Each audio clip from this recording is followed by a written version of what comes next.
I'll start us off with a prayer. So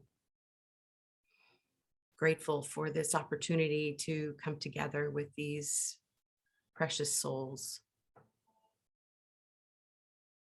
Grateful for every moment that we get to spend together and all of the love and compassion that is shown in this community.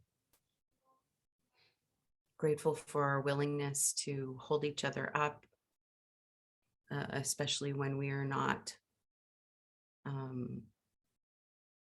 feeling at our best, and to know the truth about us, which that truth includes we are not a body.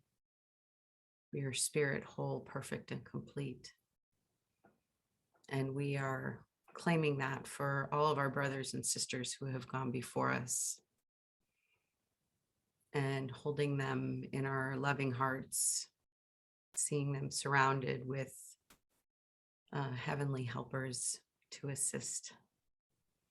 We're grateful for our willingness to come together each week and to shine the light on any and all blocks to love, knowing that as we are healed individually, we are all healed. And we're just walking each other home in this earthly seeming existence. We're grateful for all the earthly and heavenly helpers that are joining us now, surrounding and supporting us, leading us and guiding us, bringing us peace in our hearts and minds, healing us from all that is not serving, allowing us to easily and effortlessly surrender that, put it on the holy altar, and let our higher Holy Spirit self bring us back to center, back to the truth of who we are, which is love. We're grateful to share that love and the blessings that we are with everyone, because we are one.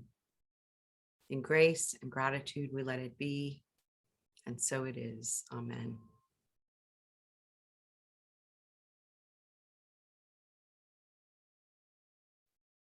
So we are in chapter 27, continuing with chapter 27, section 2 today, the fear of healing. And I'm going to start us off with reading the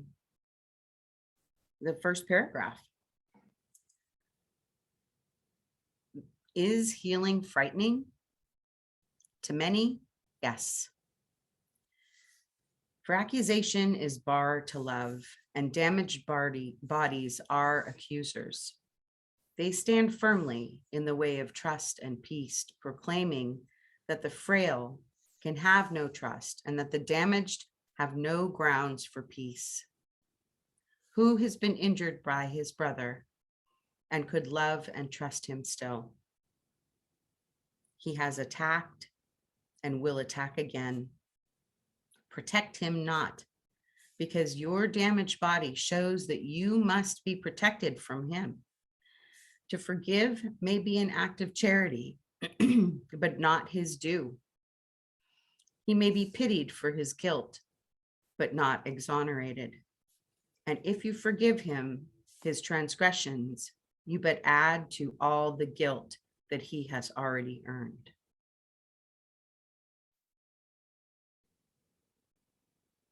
And the reason for that is because there is no sin, there is nothing to forgive, and really, in truth, no one has done anything to us. And that's what true forgiveness is, realizing that no one has done anything to us. And also in this paragraph, I wrote, this is why I sometimes seem to prefer to remain in my story instead of claiming my glory, because it feels as though letting that type of forgiveness happen is impossible. It doesn't make sense in the world that we see around us. In the world that we see around us, somebody does something wrong and they are put before a jury and sent to prison and they are punished. And so this is what we're taught from a very early age, that when somebody does something to somebody else, that they deserve to be punished. And instead, we can forgive and claim our glory. Chris, go ahead. I just wanted to say that I love that paragraph, and I will say to you that I always thought of myself in certain ways as a victim, and it did come into my mind at times. Do I really like being a victim? Is that something I'm used to, even though it's not, even though it's not good or bad, but I mean, even though it took over certain parts of my life, um, it's like anything. When you're used to being some way, it's hard to change.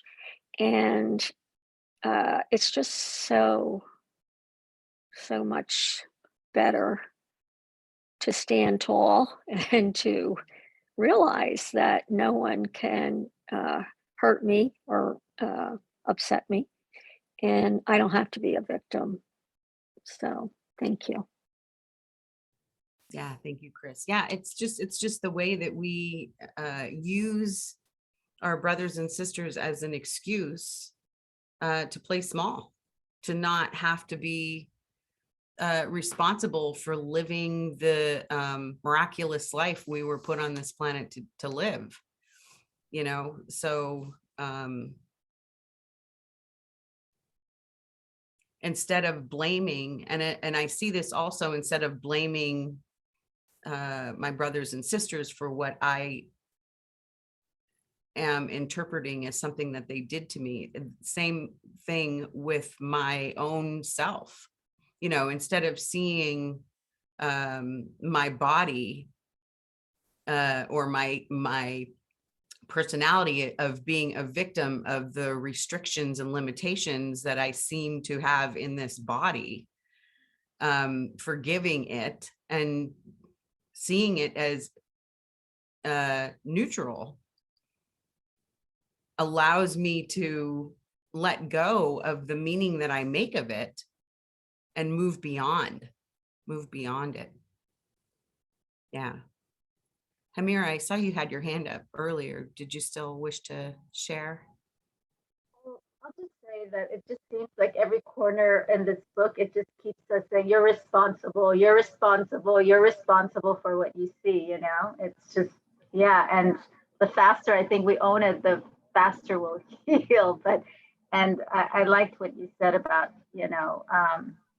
that somehow it's a way for me to avoid doing that, avoid taking responsibility for myself and what shows up in my life. Because like today's lesson, my thoughts are creating the world I see. So it's not the other way around. And it's a really big concept, because it's like the world, it looks at it, it's upside down the way we see. We think what's happening out there is causing me to feel this way, but I am creating what's causing what's happening out there.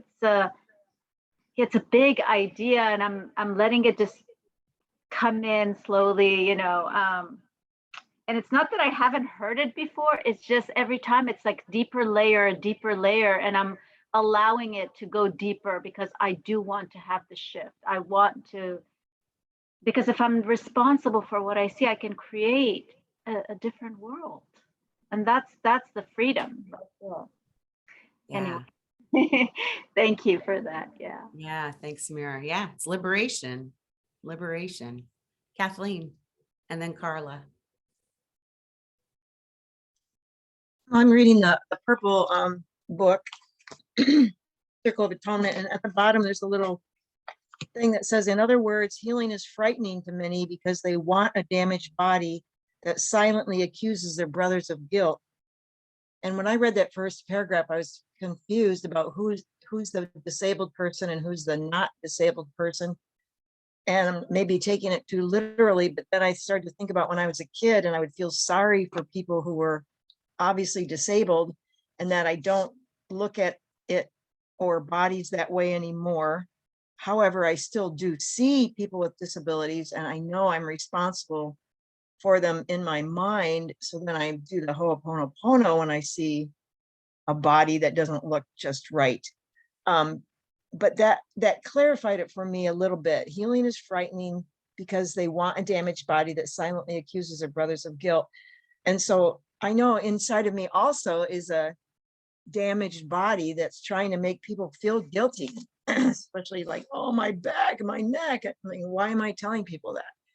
I guess I want sympathy, or I just need to discharge my feelings, or I'm afraid that it'll never go away. I'm asking for help. But I just thought it was interesting thinking about, are they talking about literal disabled and sick bodies or just in our minds? So that was just made me think a lot about how I feel when I see someone with a obvious disability or less obvious, if I hear about their suffering. Thanks. Yeah, and it opens up an opportunity for us to see it differently. So we may see somebody that is confined to a wheelchair, but if we can flip it around and not see that as being bad or wrong, then we're releasing them from being disabled, from being other than, So yeah, thanks for that, Kathleen. Carla. Well, I think I'm not sure that I'm not nitpicking, not attacking you or anything, but words are important. That you give them an opportunity to release themselves, because you don't choose for them; they choose for themselves. And so it says in the end, you don't have to read the whole chat, the whole paragraph. I don't know. It says, if you forgive him his transgressions, it says you would add to the guilt that he is really in. But I like kind of change it in a way that if you forgive him for what he chose, then you're making it real, right? You're making it so. And then it does say in that second, I think it's the second paragraph. It's really hard because of the phone. The forgiveness is not pity, but seeks to pardon what it thinks to be the truth. They're really saying the same things. So it's very interesting.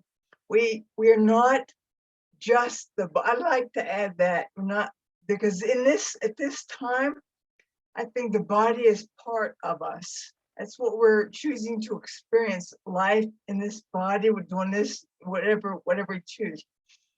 So it's so interesting.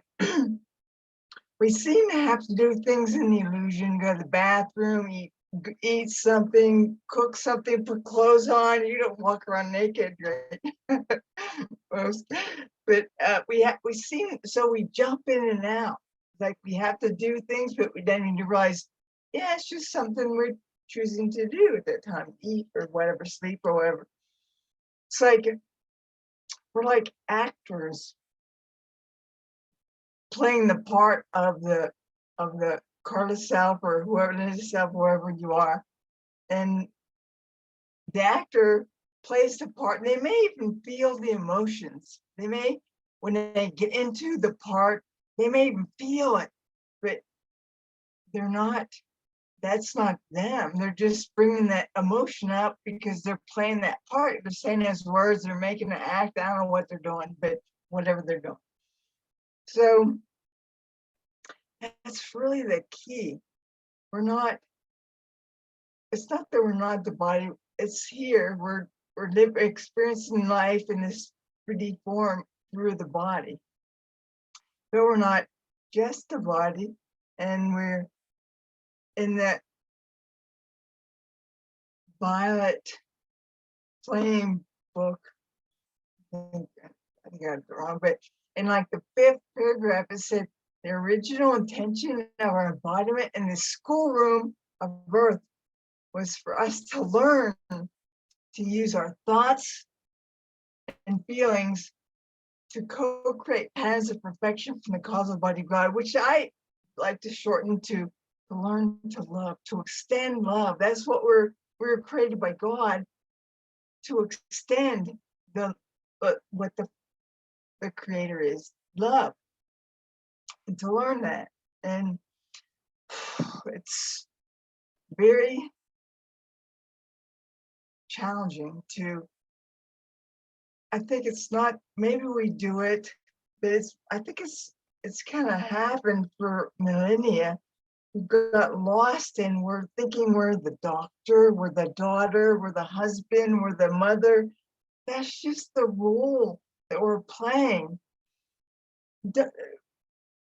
Play it, make the choices, but realize that's the choices they don't define us, but they may show us where we're at in our awareness in that moment.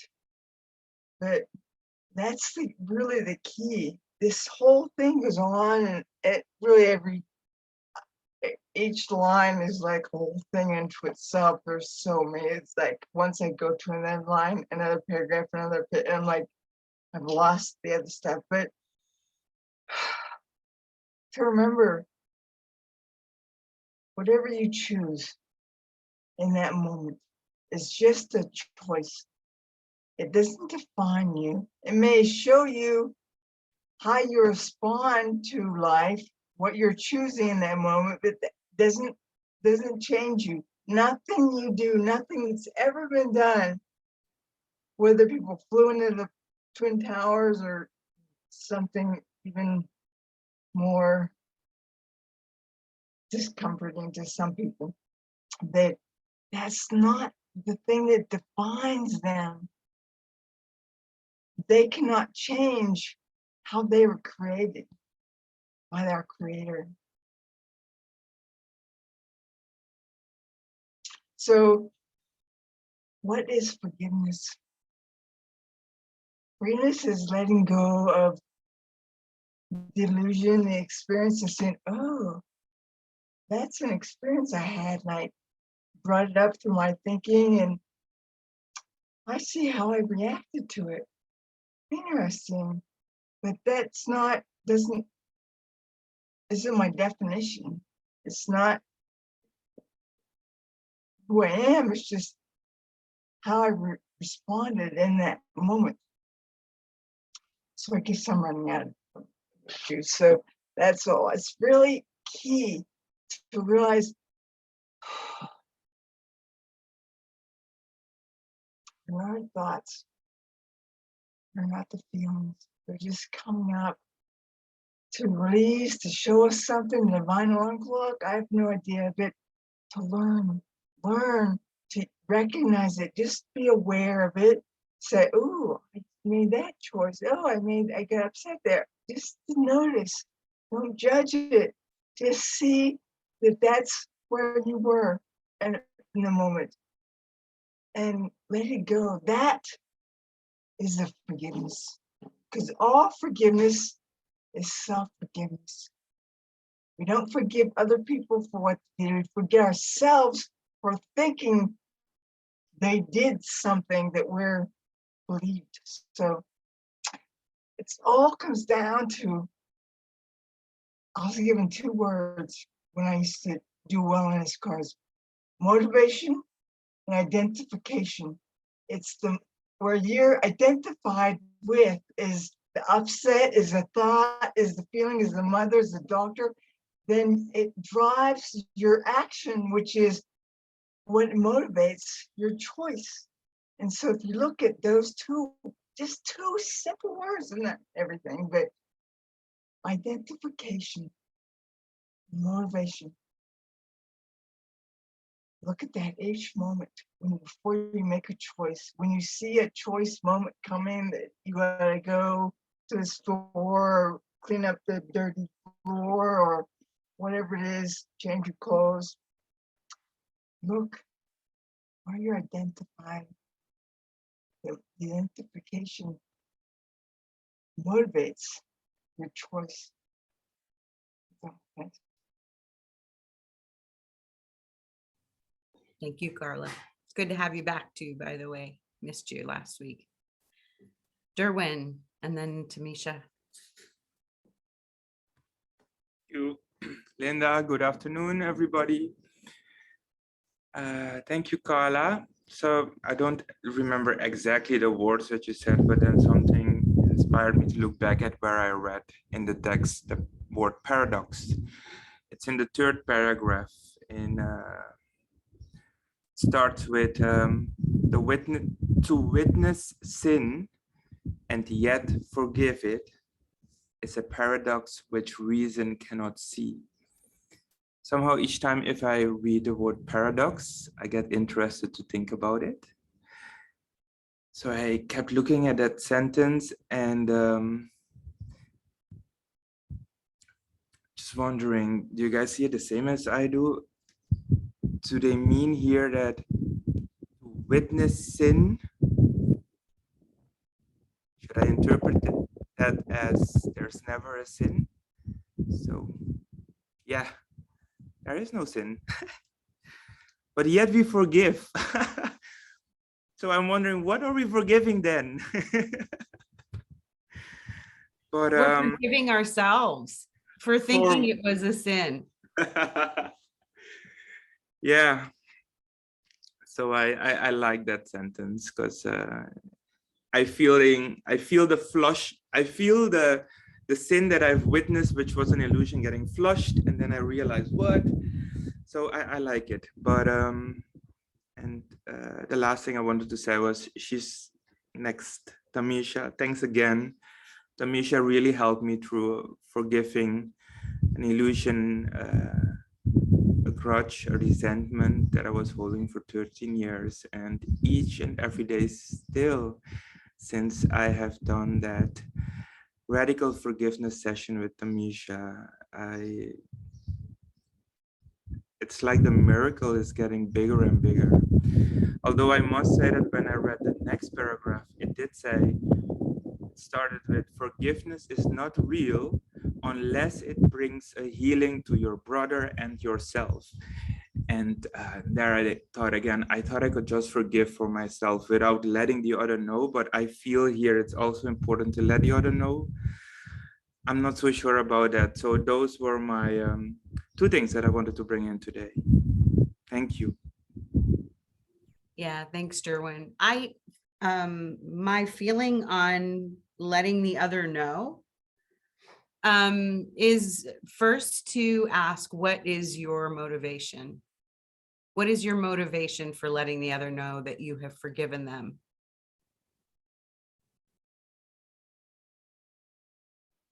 Is it a question to me or something for Well, us all to think about?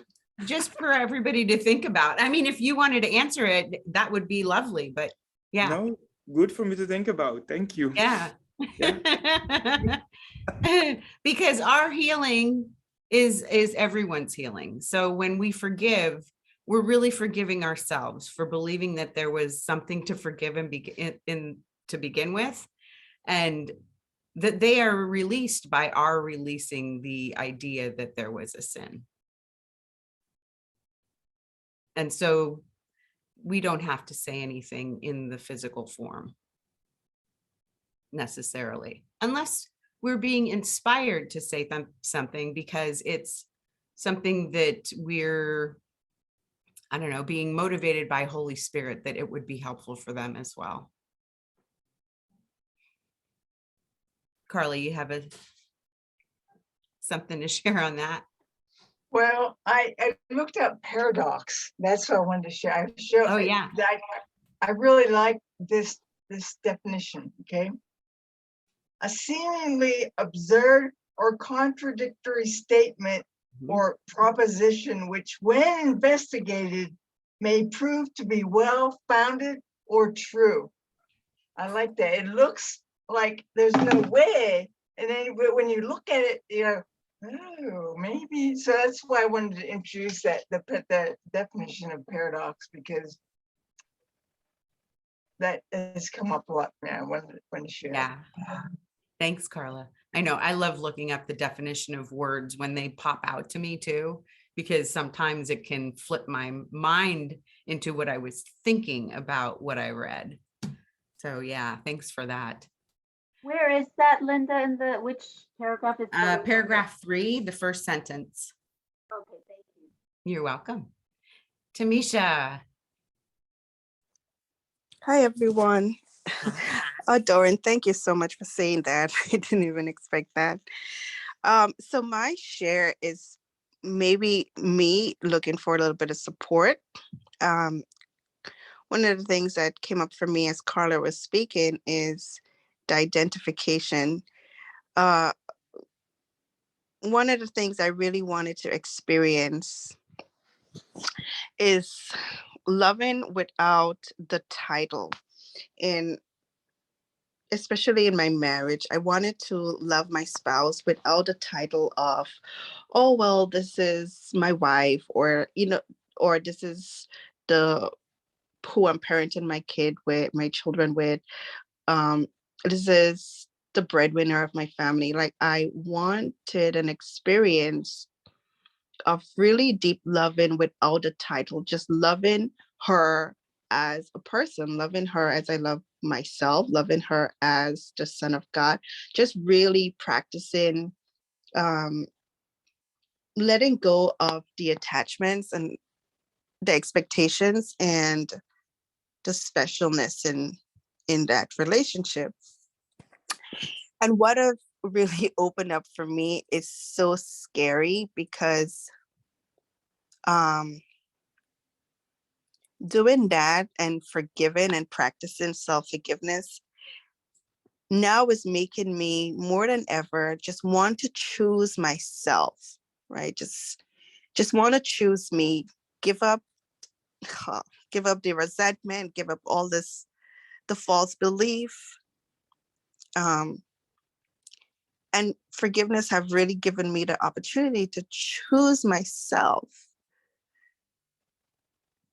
and wanting more, like wanting more peace, wanting more joy, wanting more trust, like to fully experience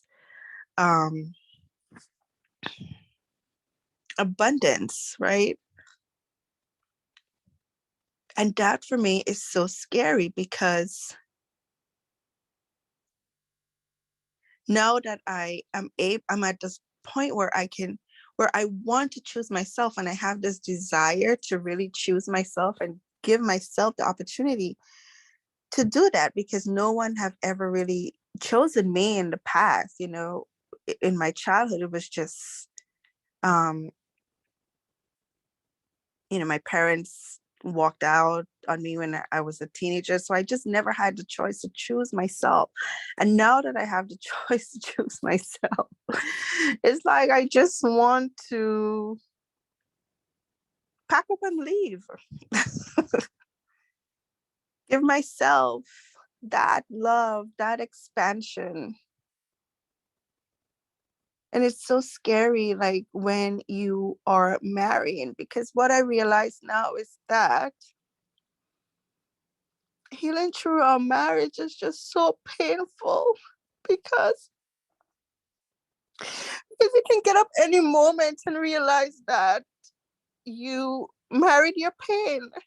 You married that thing that held you in that false belief. Now, how do you get out of it? You know what I mean? How do you? That's just my struggle. Waking up and knowing that, wow, this no longer trigger me. This is not this is not my alignment right now. It's really uncomfortable. And I don't know if anybody have really experienced that, doing this work while being married. And I mean, I'm sure everyone have, by the way. But what it opens up for you, yeah, I just wanted a little bit of support in that because I'm not sure if I'm scared to go forward anymore with forgiveness, or if I should just really trust it now, you know, Yeah. because what do you do? What do you, like, what do you do? Like, I feel like whatever choice, the choice that I would make to choose me, which is an opportunity that I've never had before to choose me, would just disrupt every single thing around me. It would disrupt my children most of all. And that is hard to think about, you know. Yeah. Thanks for listening. That's my share. Oh, Tammy. I'm so sorry, honey. And know that I'm praying for you. I'm sure everyone here will hold you in their hearts and prayers. And I absolutely can relate to that. I had several months where I considered walking away from my marriage. And I mean, I even had like a plan, like my sister had owned this house that she was no longer living in because she had moved in with her then girlfriend and now wife in Dunkirk, New York. And so, the house was empty while she was cleaning it out and getting it ready for sale. And so it would have been so easy for me to just walk out of here and stay there until it was, until I could get myself on my feet and do my own thing. And what I can say, what I did was I went on a 3-day silent retreat, and where we were contemplating women in the Bible. And so we were each assigned a woman from the Bible, and the woman from the Bible that I was assigned was actually 2 women, which was Mary and Martha, which was perfect for me, obviously, because one of them was running around doing all the things, making sure that everybody was taken care of, and the other one was sitting at the feet of Jesus, just listening to him. And I could so relate to that. Like, I had this desire to just sit at the feet of Jesus and not do all the running around and taking care of everybody. So I know exactly what you're talking about, the choosing yourself. And when you come to that point where you realize that you haven't in the past been choosing yourself for so long, it can feel like a punch to the gut. And so, obviously, I'm not going to give you any advice as to what you should do as far as your relationship with your wife. I'm just going to suggest what helped me was going within, taking a few days to myself, by myself, and being in silence, being with myself, and allowing the demons that were in my mind that were torturing me about should I stay or should I go, to quiet enough so that I could get the answer. So, yeah. Thank you, Linda. You're welcome, Tammy. Chris, and then Priscilla, and then Carla. Tammy, at first when you started talking, I wasn't quite sure. I wasn't understanding. But by the end I was, and oh my, choosing yourself. I never thought of that, Tammy, so thank you. And also, I think what you were saying was looking at your wife just as who she is, not just her being, not her title. You use the word title. So, oh wow, I am thank you for saying all of that. I never thought of it that way. It's just so beautiful. And I'm sorry you're upset, but oh my, you have such an opportunity to look at this now. Darkest before the dawn, or it's just so beautiful that you'll be able, and I think Linda, said it. It's just great. So I wish you well. And thank you. That really impacted me. Thank you, Tammy. Thank you, Chris. I love you so much. Oh, I love you too. Yeah, thank you so much, Chris. And yes, thank you, Kathleen, for reminding everybody that we do have spiritual counselors available. And Tammy is actually one of those, but there are others like myself and Phil who are on the website if you really would like to explore this further with one-on-one help. Feel free to reach out. Priscilla and then Carla. Whoa, hello. Oh, my heart is beating so fast when Tammy shared, because I remember something that happened just last week. My parents had their 45 years anniversary, wedding anniversary, 45 years together. And something happened during Christmas. I was visiting them and I took the You Can Heal Your Life, the Louise Hay book, to my parents' house, and my mom started to read it. And that's a really short book. At the end, I was like, "Hey, Mom, what do you thought of the book?" And she was like, "Oh, that's a really selfish lady right there." She starts to talk about self-love, choosing yourself first, putting yourself above everything else, and above all, imagine if you do that, you will be raised without a father. I will leave your father in the first year of our marriage. And so it made me think, like, that is a perspective that I was not seeing. Like, when your self-love becomes selfish? And the word that my mom used was like, there's ego all over the pages. For me, that book is about self-love and it's really about empowerment, but my mom saw it completely differently.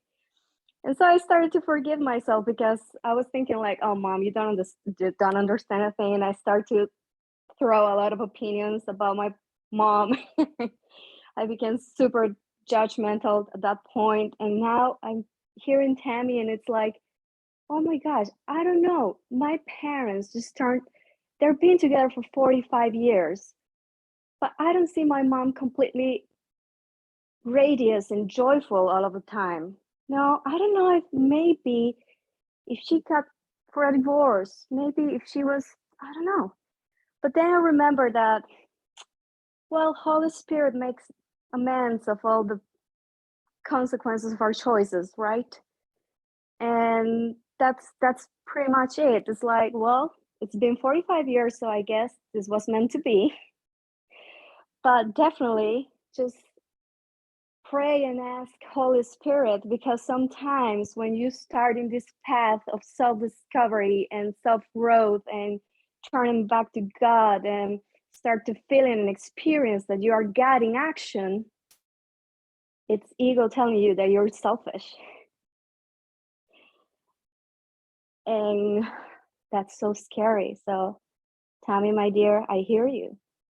And I'll be praying for you today as well. So thank you for bringing that up. Thank you for sharing. Yeah, thank you, Priscilla. Thank you, Priscilla.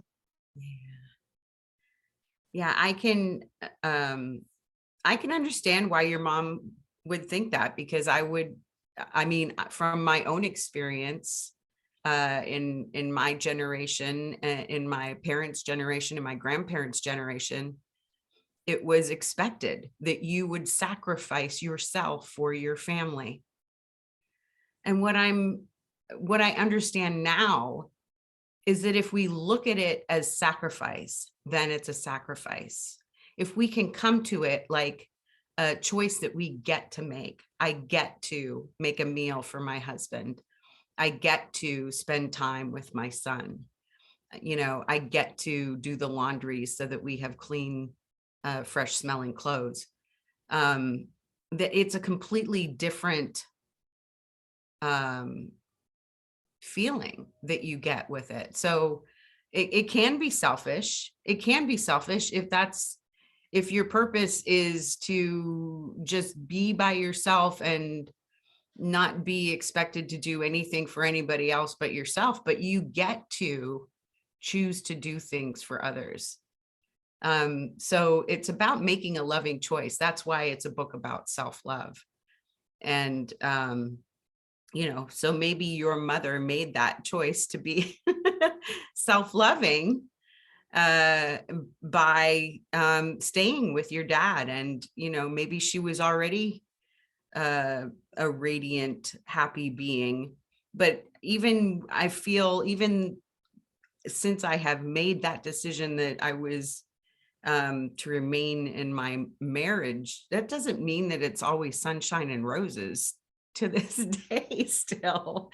You know, there's still challenges that come up. So, but I'm less and less looking at things as if I am sacrificing myself for the benefit of somebody else.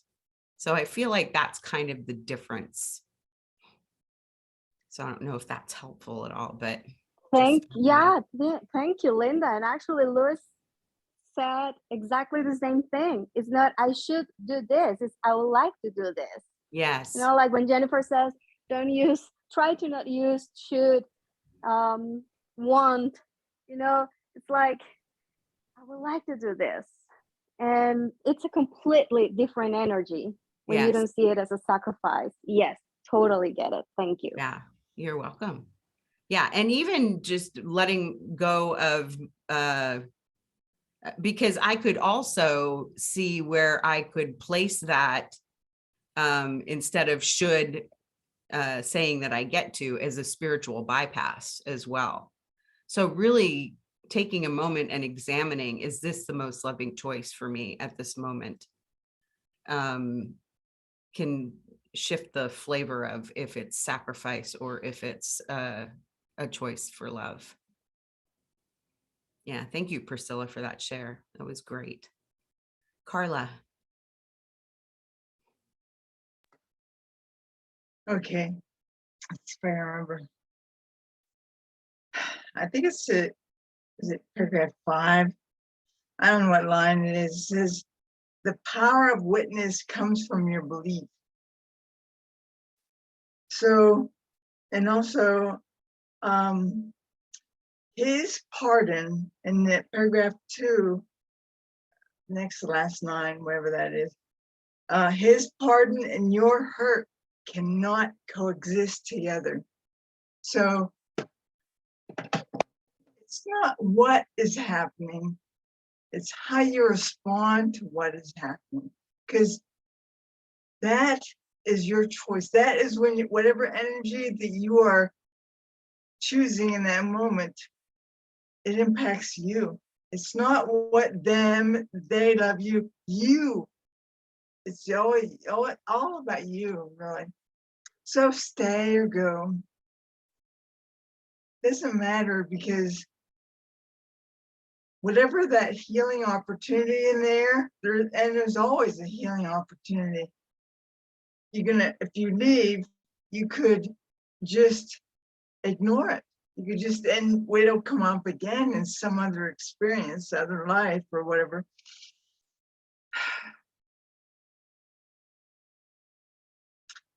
So I was told, I had a tarot reading session with Lori, did it, and she told me that in some year, 2019, I don't know which one it was, that I'd find a great love. And I thought I was that person, right? I thought it was a relationship. And something happened where there's another person involved, and I kept getting tapped in the shoulders to look and look, and so I thought, oh, that's the person. But it wasn't never the person. It was never the person. It was always my choice. And the great love that I found was my higher self, myself, the true self of me. And I forget quite often. I've been trained and taught by egos, and so I'm so good at it sometimes, but I'm learning to go there less frequently. I had a friend, one of my first prayer partners, I go, and she said to me, she had a relationship that was challenging, and her daughters were, it appeared like they didn't like her and stuff, and they treated her, and so she says, Carla, and she finally got to a point after months that I guess she trusts me. Carla, what should I do? Should I divorce them? Should I stay and try to work it out? And here's my answer. And my answer to you is always the answer. Nobody can tell you. You will know at some point, whether you're going through all the challenges, some point you will know. She called me up about 3 months later and she said, I had that moment, Carla. We were all getting off the ski lift. I was like, what an illusion. And she realized, oh, if she, I'm not telling you her response, but she just realized. So don't worry about it. Don't just let it just be where you are and love yourself to the best of your ability. And the moment will come when you will know if there's a dramatic choice or something to make, a big shift. And it's not you telling you, the ego you, it's your higher self will use your experience in that moment to bring you to truth, to show you what to do. And it's like a person, say, is in what we call an abusive relationship where they're getting hit or whatever. That's always happening, whether it's physical or verbal or energy or whatever. They may choose to leave that relationship. But this is the key, not to leave it because they're bad and they're hurting me, but to leave it because I only want to love myself. And if I stay in that relationship, I'll judge them and blame them and do all these things.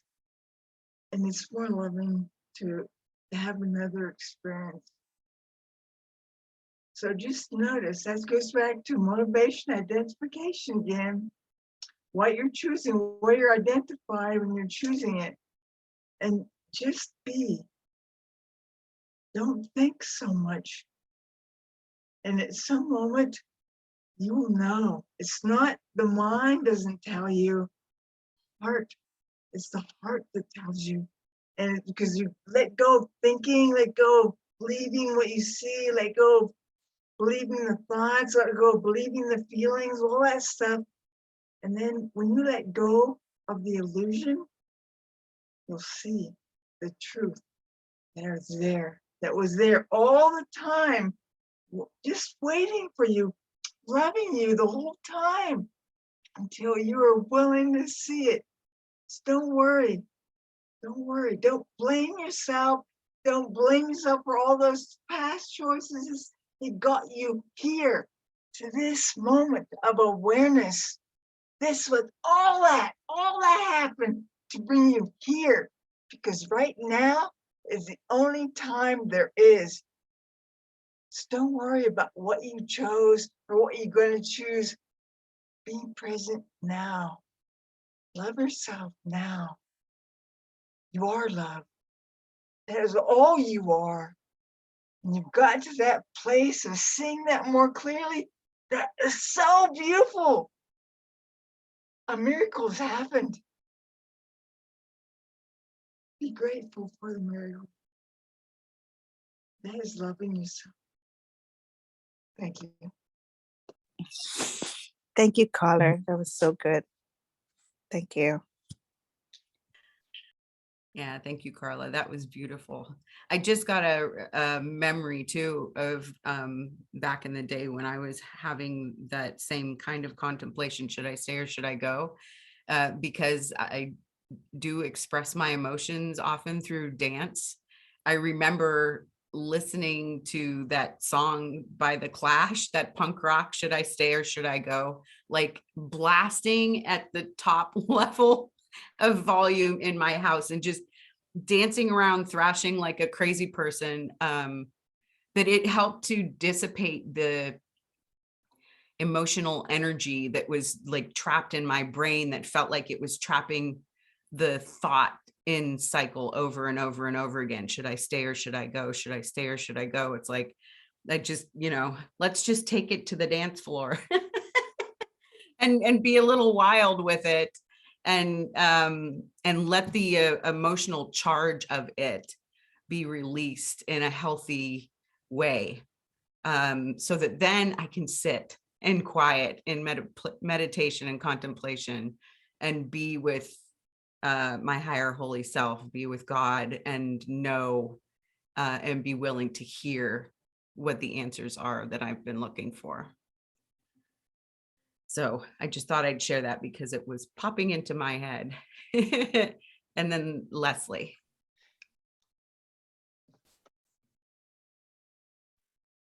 Hi, whoops. Am I unmuted? Hello? Yes, you're unmuted. Okay, my friend. great. Carol, first of all, I just wanted to say it's great to see your beautiful face. I hope that means that you're feeling much, much better. I've certainly been thinking of you. Awesome. And Tammy, I wasn't going to share this, but I decided to. It's so interesting how should you stay or should you leave? It really is a common theme, and it's so freaking painful. It's so painful. I know Scott and we broke up 3 times when we were dating for 5 years. And then we were married for 7 years. And then I wanted a divorce. And then we broke up for 4 years. And I went to this spiritual retreat and I just didn't know what to do because we had been back together for like 3 years. I didn't know if we should get married. What was I doing? I mean, I would just torture myself. So I went to this retreat and I was just sobbing when we had this group thing. And I remember the counselor came over to me and said, Leslie, can you just find peace in not knowing? And it was just like, whoosh. It was this huge relief. Like, I don't have to make a decision right now. It's okay that I don't know. I mean, it was like a miracle because I was able to let it go. And now we've been married for like 25 years. So, and I know I read one time from Alan Cohen too, that he said, if you find yourself in a relationship and they keep showing up in your life and you just can't seem to get rid of them, you're meant to be with that person. And so that always cracked me up too. But I hope that can bring you some peace, Tammy, that it's okay not to know. It's okay. It's okay. Be gentle with yourself. It's okay. We all love you. It's okay. Thank you, Leslie. You're Yeah, welcome. thank you, Leslie. Derwin and then Carla. Yeah, thank you for bringing Should I Stay or Should I Leave? So ladies, I'm here at my mom's place. 2 years I haven't seen her. I was looking so much forward to be here. On New Year's, I had my discussion with her, and my mom knows the shortcut to reach me. She knows the shortcut, and this time the shortcut was that my entire spiritual path is a lie. That I should stop sending her daily messages. The Marianne Williamson has the Return to Love that I share every day, and she didn't want to receive them anymore. And I couldn't process what was happening. And should I stay or should I leave? Me looking into apartments to rent for the rest of my stay here for the next 3-4 weeks. Then me looking into how easy it would be and how much it would cost to book a ticket and go back. But I did realize that the moment I would leave this house, I visualized myself even putting my suitcases in the car and slamming the door and running away. But I knew the moment I would leave just the corner of the street, I would be in this immense regret and pain. And I decided to stay. I decided to, I mean, the New Year reboot challenge was just 2 hours away. And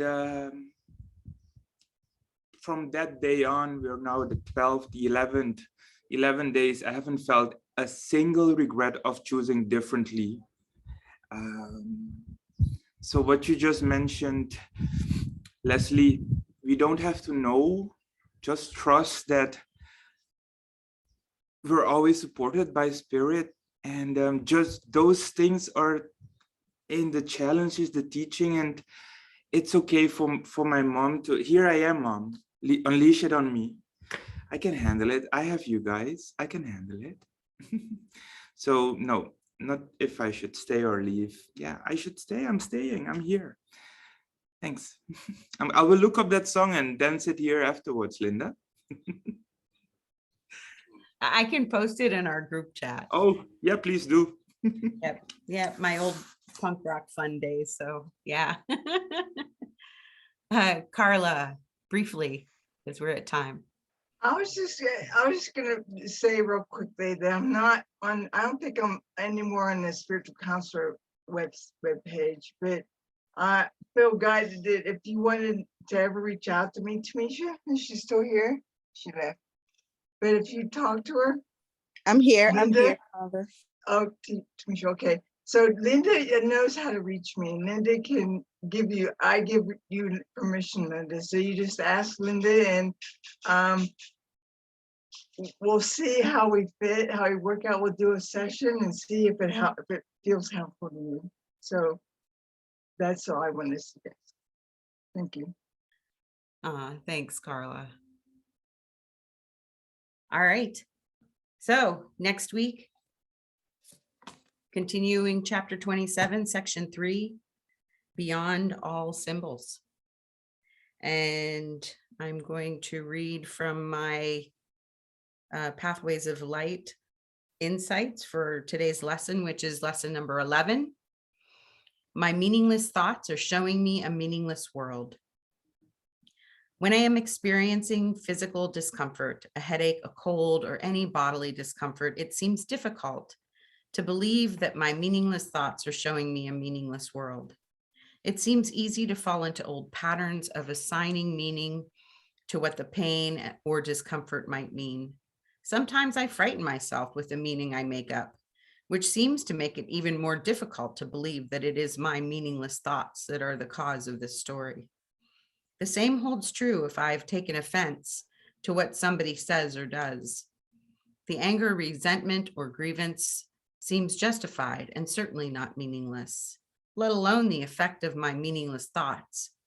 Yet this lesson is telling me that this idea is the key to the freedom and peace that I seek. As much as I want this peace, it is surprising how much resistance there seems to be to applying this idea in certain aspects of my life. I want to make exceptions, yet the lessons are saying that it is the lack of exceptions that makes these ideas so powerful as a healing aid.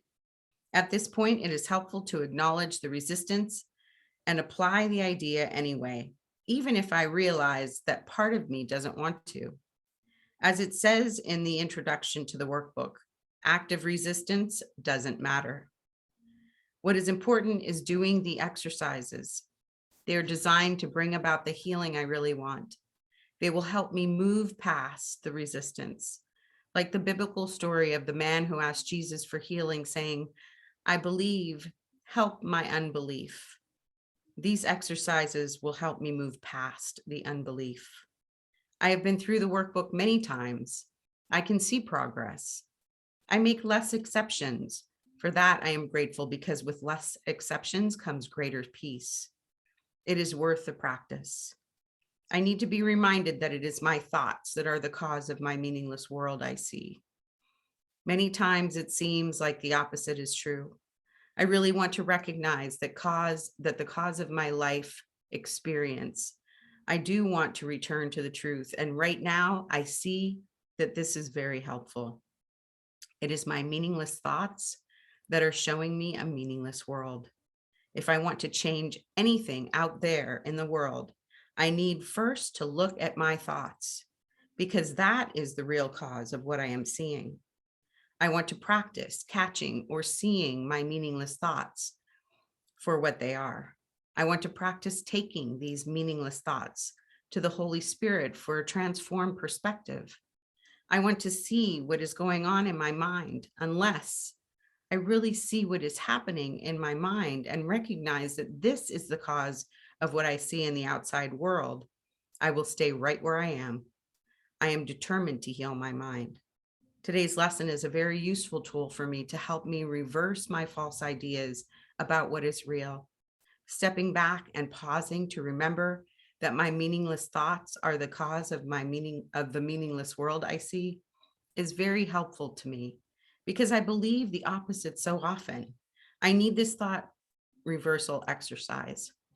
When I think I know what is going on, this brings a little humility to my mind. This helps me to refrain from being a know-it-all. This helps me to remember to go to the one who knows, waiting there in my mind to help refresh my memory, to help me heal or let go of those false ideas, which seem so real sometimes. Right now, I feel very grateful that I have the opportunity to practice these lessons day by day. I recognize that I really do need this practice. Straighten my mind, my Father. It is in need of healing. I am thankful that these lessons are here for me to practice. The same holds true if I have taken offense to what somebody says or does. The anger or resentment or grievance seems justified. I was so glad to read those lines this morning. This is exactly what I am dealing with right now. Last night, someone significant in my life unfairly attacked me, and it came right out of the blue, which seemed to make it harder to deal with. I hate the way it makes me feel when I am resentful and hurt. I wasted some time trying to forgive with my ego. I tried ego reasoning. I tried to pretend it didn't happen. I tried to decide I didn't care. This morning, I woke up thinking about it, and it wasn't any better. I remembered that my thoughts do not mean anything, that they are based on beliefs. I meditated, and in the meditative state, I gave all of these feelings and the thoughts behind them to Holy Spirit and asked for a new way to see it. I felt better, but every once in a while, I started thinking about talking to him about what he said. No matter how I couched the conversation in loving words, the fact is, I want him to take it back. I am believing that this is his problem and that he did something to me. So you see why I'm so pleased with today's lesson. I truly want to change my mind.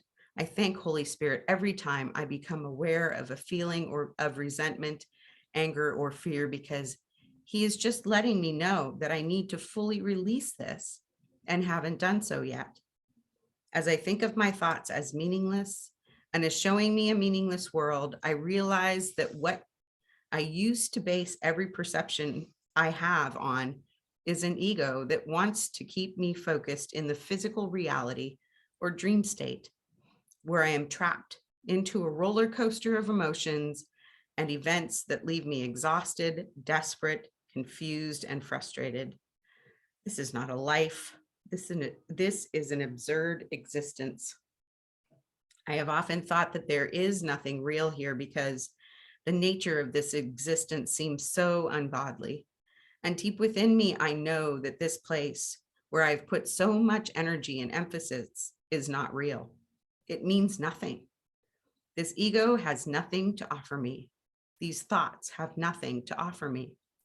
What I see around me has offered me nothing in my 34 years on this planet, other than a roller coaster of emotions that always brings me back to a very low state. There is nothing here that I want. So I turn all of this over to God and ask that he show me the light and truth and cleanse me of these unreal thoughts and replace them with the truth. That is the only way out.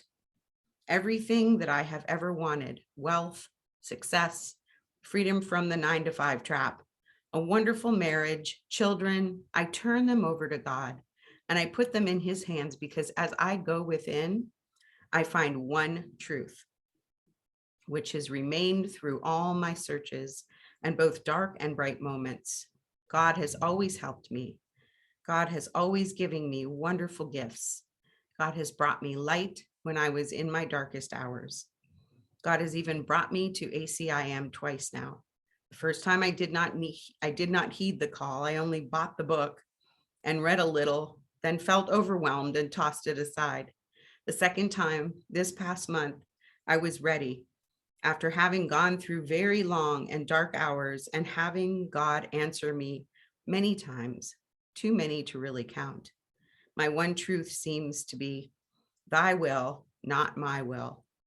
For when I turn my need to control everything over to God, and when I just let go and believe that I will be cared for, and I will be cared for very well, if I just let go and let God do it for me, through me, then I am fine. Only then am I fine. That is the irony of it. Try to do it yourself, and it's a tug of war where it all gets worse. Let go and say, here you go, you handle it, and all of it gets better almost instantly. One would think that it would be the other way around. However, we seem to be in a land of opposites in this dreaming state. What appears to be real is definitely not. What appears to make sense is senseless. What appears to be the truth is a lie.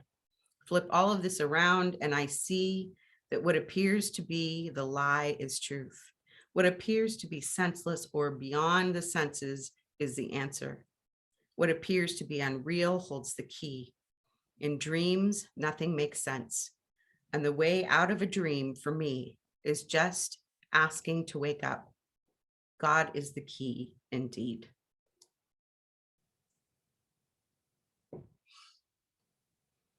Thank you, everybody. That was a long one. Oh, I love that. I love that, Linda. That was beautiful. Thank you. Yeah, thank you. I read it What again, was that Linda. book, Linda? Yeah, what's the book? It's not a book, it's online. The pathwaysoflight.org. They have daily lesson insights. So that's the daily lesson insights for today's lesson, which is lesson 11. Oh, can you put that in the WhatsApp In the group, chat? Linda, Yep. please? I can do that too. Yes, absolutely. Thank you. You're welcome. Bye, Thank you, everyone. everybody. Thank you. Linda. Thank you, everybody. Thank you. See you guys soon. Love you all.